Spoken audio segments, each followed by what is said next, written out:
Storytime friends, it's Shari, and I'm here in the beautiful Storytime room at the Southfield Library, and I am missing you, but I'm happy that you're out there. Even if you're not watching right now, I'm excited that you'll be watching later, and I'm so happy to be here. I can't really see you, but I know you're going to be out there. If you're not out there yet, you're going to be out there. So just to let you know, we have something exciting coming up that's starting today. 2 hours in advance, you can make an appointment to use a computer.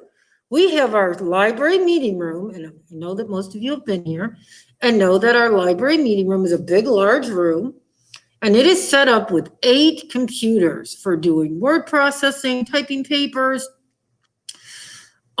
anything you need to do on a computer. We have 8 of those that you can sign up for an appointment starting today. So please do that at our website, www.southfieldlibrary.org. Also, don't forget, you can do 5 items per library card per day that we're open, of course, and pick them up at our curbside at our window. Feel free to call the adult librarian, youth librarian. You can do both. Get books for grown-ups and little people or DVDs. I know that some of you may be going to see relatives. You can get things for your trip. All I ask is that you make the library a resource. Just because you can't come into the library proper and get books, we can help you get materials.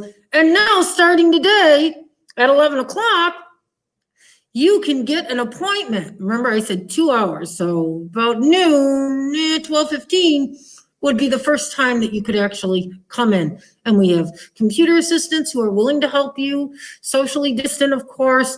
It's really a great setup. Do come and check it out. Do use our curbside service.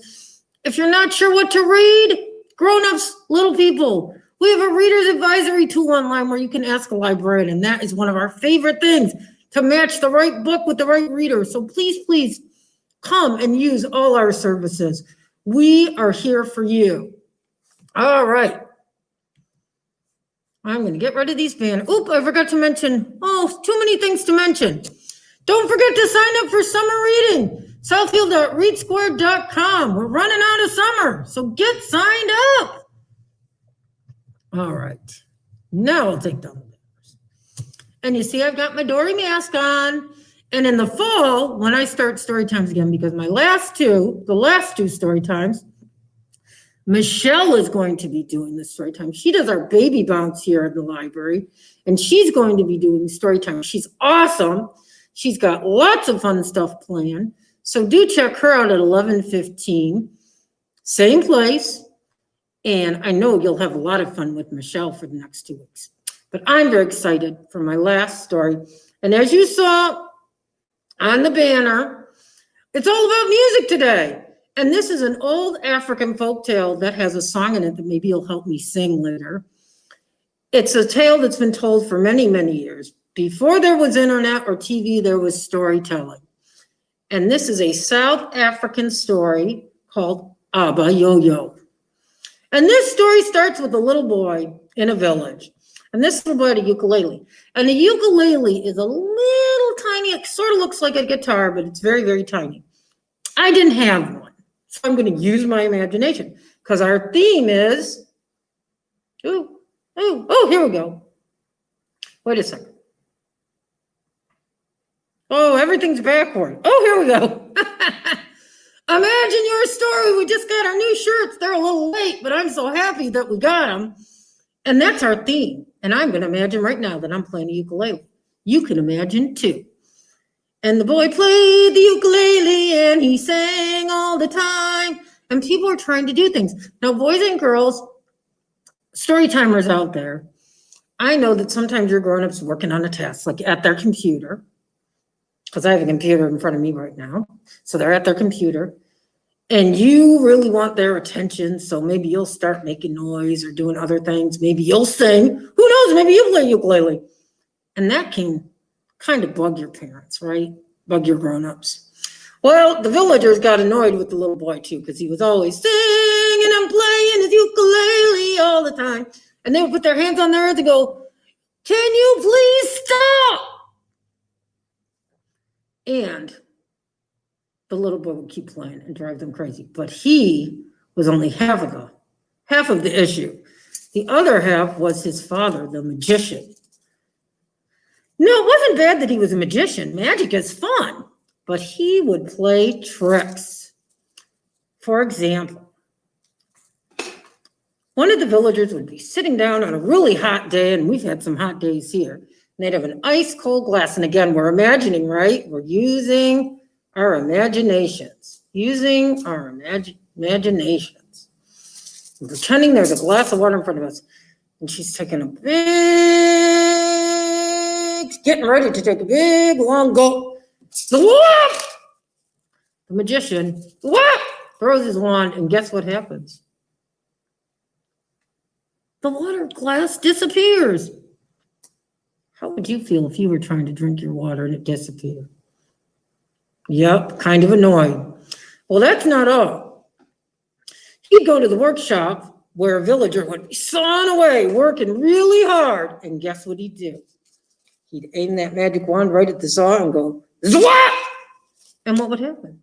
The saw would disappear, and the villager couldn't finish their work.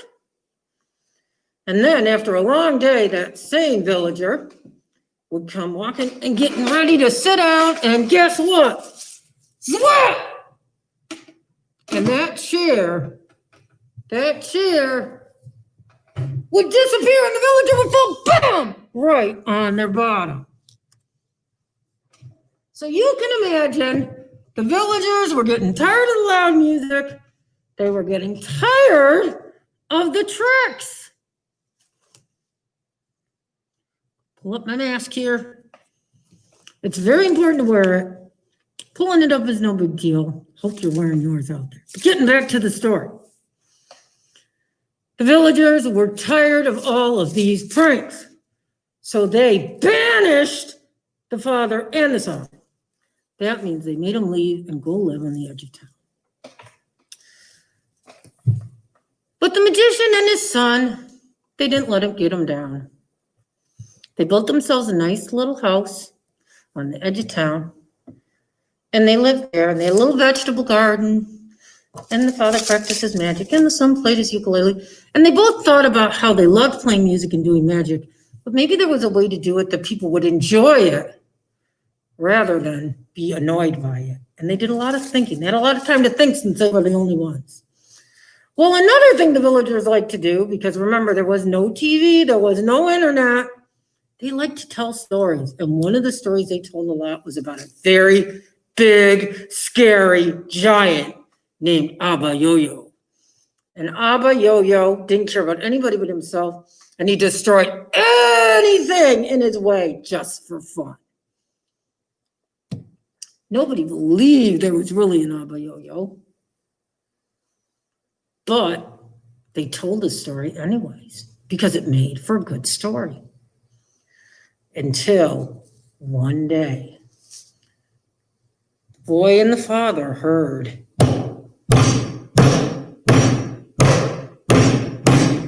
And the boy jolted awake and he said, Dad, what is it? And the father got a look on his face. Oh, son, I know that sound. That's the footsteps of Abba Yo-Yo. I could make Abba Yo-Yo disappear with my magic wand, but he's too big. He has to be laying down so I can aim correctly. The boy said, oh, I've got a great idea. He grabbed his father and they ran out, and there was Abba Yo-Yo, big and hulking and all made out of like what looked like gray stone, very scary, with some hair sticking up right here, almost like a mohawk kind of thing, where there's just hair and no hair on either side. He was scary looking. And the villagers all cried, no, don't do it. Abba Yo-Yo will destroy you. And Abba Yo-Yo, he was picking up sheep, picking up cows, crushing the grass and the beautiful flowers underneath his feet. And that's when the boy began to play. He looked right at Abba Yo-Yo and he played his ukulele and he sang, and you can sing with me if you like. Abba Yo-Yo, Abba Yo-Yo, Abba Yo-Yo, Abba Yo-Yo, Abba Yo-Yo, Abba Yo-Yo, Abba Yo-Yo, Abba Yo-Yo. Well, that giant He was big and he was scary, but he did something this giant had never done before. And he can't see it, but he put on a big smile. He was smiling and he was rocking back and forth. And remember, he was a big giant, so the ground was moving underneath him. He had never heard a song with his name in it. And as the boy sang, Abba yo yo, Abba yo yo, Abba yo yo, Abba yo yo, the giant danced. He danced and he danced and he danced and he danced. And the boy kept singing, Abba yo yo, Abba yo yo, Abba yo yo, Abba yo yo. And the giant danced faster and faster and faster. And the boy kept playing, Abba yo yo, Abba yo yo. And finally the giant went, crash! And he crashed onto the ground. And that magician, he stepped in front of his son, pushed his son aside, kapow! And guess what? Abba yo-yo disappeared. And the villagers clapped. And they said, come back to town. They hoisted the boy and the father onto their shoulders. And guess what they sang? Abba yo-yo, Abba yo-yo, Abba yo-yo, Abba yo-yo. And they welcomed the boy and his father back to town. And the boy really learned his lesson. He learned that it is okay to make music, but you've got to make it at the right time. And the father learned he could use that magic wand to do a lot more than just make things disappear. He could do great tricks. So he came up with a world-famous magic show. And villagers came from all over. And they came to see the magic show, and they also gave the village a lot of business. You know, they traded goods. Money, not so much, more trading goods, right? You know, maybe they bring blankets or pottery or whatever they had to trade with the villagers. And they trade to get into, they give things like food or pottery or whatever they may have to get into the show. And the father would do a wonderful show. No more trick playing. Well, he played tricks, but they'd be for the delight of the audience. And guess who would open the show with a few songs? That's right, the little boy. And he always started with, Abba yo yo, Abba yo yo, Abba yo yo, Abba yo yo, and got hearty applause. And that is the South African folktale, Abba yo yo. I hope that you're doing some storytelling at home. I'm going to show you how to make a storytelling wand just like this in a little bit. But first, a nursery rhyme for us to sing. We're going to keep the music going because it's all about music today. This one is Old King Cole. And don't forget, grown-ups, pointing is great when you read. It's really good for little people's eyes. And I always do things twice because it's good for grown-up and little people memory. So let's do this one twice. And remember, you don't need a fancy story time flip chart like this. You can make one. You can find a bunch of nursery rhymes because you can use our curbside service to get nursery rhyme books. And then using your best writing, you can illustrate too.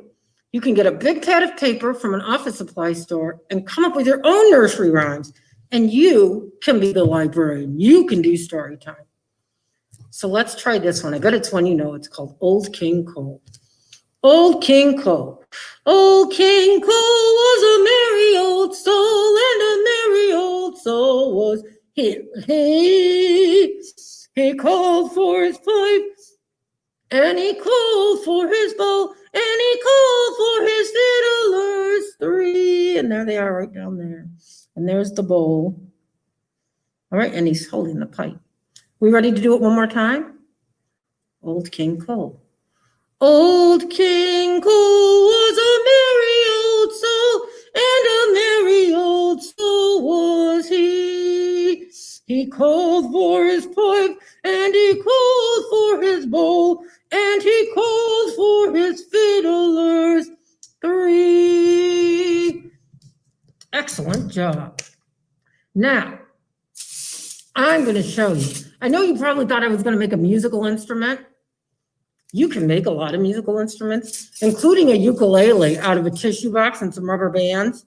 Really easy. We've got lots of how to make a musical instrument books here at the library that you can also get curbside.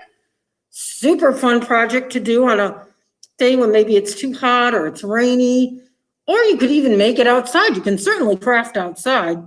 And when you've got a lot of instruments, you can make shakers, right, out of all kinds of bottles, or I have these little dog food boxes that are perfect for shakers, something like that, little plastic boxes, and you just put some rice or some buttons in them. You can do it with a paper plate and put some rice and staple or tape the paper plate and you have a shaker. And then you can have a wand like we're gonna make today. And one of you can be the leader of the family band. And you can make your own music to go with your story time. I'm gonna show you how to make a wand just like this. Or not just like this, but the way you wanna do it. Because creating is all about using your imagination, right? Here we go. All right. I'm laughing at myself because I can't quite get this down, where my writing is, but that's okay. I'm all about making mistakes, boys and girls. It's okay to make mistakes because that's how we learn. And I'm always making them and I'm always learning and getting better. And same for all of you, grown-ups too. All right, so the first thing we need is a piece of tinfoil. I love tinfoil because you don't need glue or anything and it's very moldable. And then you could use tissue, Kleenex, shred it up. You could use tissue paper like you wrap a gift in. You could use paper towel, shred it up. I happen to have some party streamers. You might have party streamers around. I know we're not throwing a whole lot of parties right now, but you might have some party streamers around that you can use for this. And you're gonna put them right in your tinfoil. And you can fold your tinfoil the long or short way. It doesn't matter. You can fold it vertical or horizontal. I'm gonna do it this way. And I know you can't see me rolling, so I'll roll up here.